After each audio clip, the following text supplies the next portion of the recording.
the most common pitfall that I have always fallen into, the trap that I just feel like I've always fallen into within spirituality or within this spiritual journey or whatever you want to call it, is I always end up creating some sort of expectation or some sort of belief, and I use that as my reference point, and I refer back to this belief, I refer back to this idea that is now created. Now, ideas, the nature of ideas is, the relationship we have with ideas is a relationship of belief. Okay? The reason why I'm holding on to an idea and I'm retaining it with all my might is because I believe in it. I'm choosing to believe in it. And then of course there are other ideas and justifications, you know, holding that. There could be a particular grandiose belief system or idea, and that could be held by multiple pillars of other ideas that act as a justification, you know? And so it could be very catastrophic if this pillar or this system just drops and falls away. But this system, or this structure of belief systems in itself, takes up a lot of space. It takes up so much space. So when I am here, just walking around in this park, I don't see the park. All I see is that big ass structure I've created. I just see that, you know, everything I look at, I just have an opinion about it now.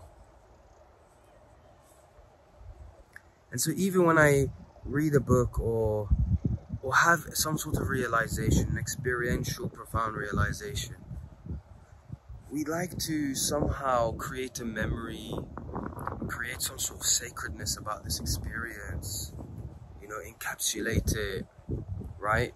And create some sort of structure, methodology, some sort of hierarchy system, right?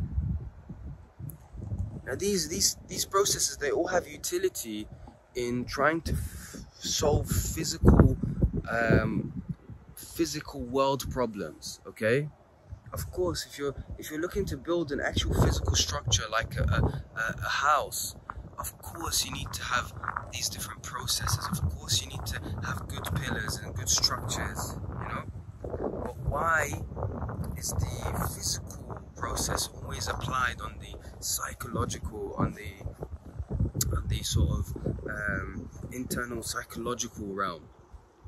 Because they're different. They are all experienced, however, they are different. You know, of course I need to feel intense amounts of fear if I'm in danger, if there's a lion about to attack me. And it's right that I'm glad that I feel this fear, because it will trigger some sort of response that is needed in that moment to protect this life, to save oneself. But why do I need to feel an intense amount of fear? Because I am now projecting what might happen in the future.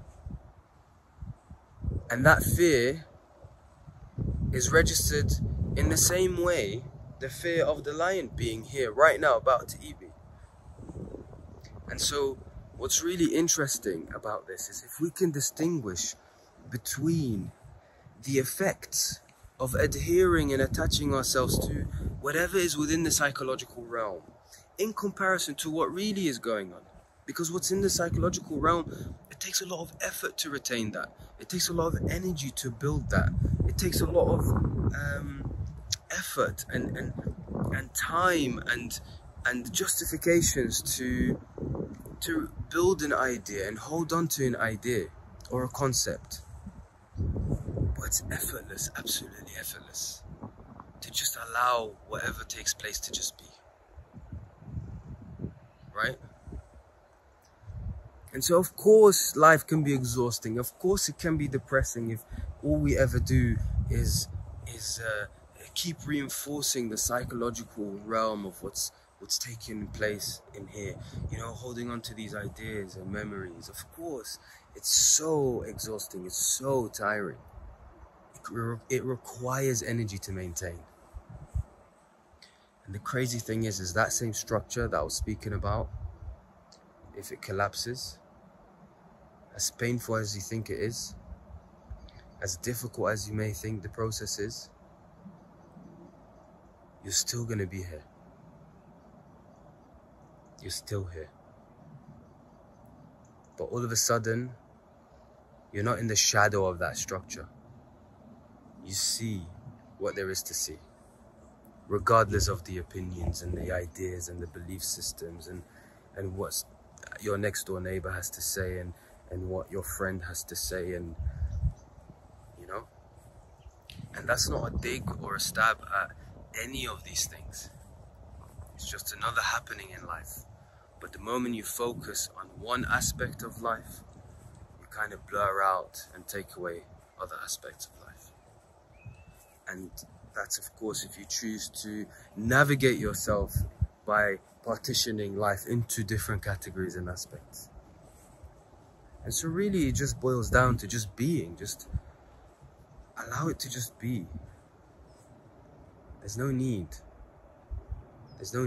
to worry so much. Yeah, easier said than done. Yeah, of course, easier said than done. I mean, I don't blame you if you've spent all your life. I've spent most of my life worrying about things. You know, creating some sort of scenarios and dilemmas in my head that may or may not happen anyway. But it's okay to let go of these things. And so, why hold on to an idea? Why create an idea, especially about a concept that, or especially about an experience that you may have had?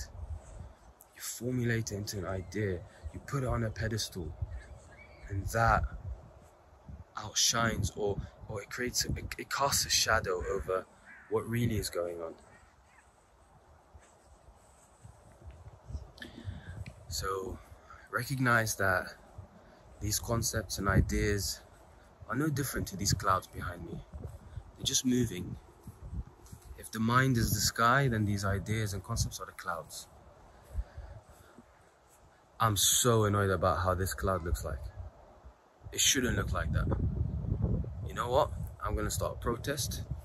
I'm offended. That cloud should not look like that. And I'm going to spend the next month or two worrying and being annoyed about that. And because I'm in that state of worry and annoyance, I'm going to go ahead and annoy every other person I interact with. That's literally what happens.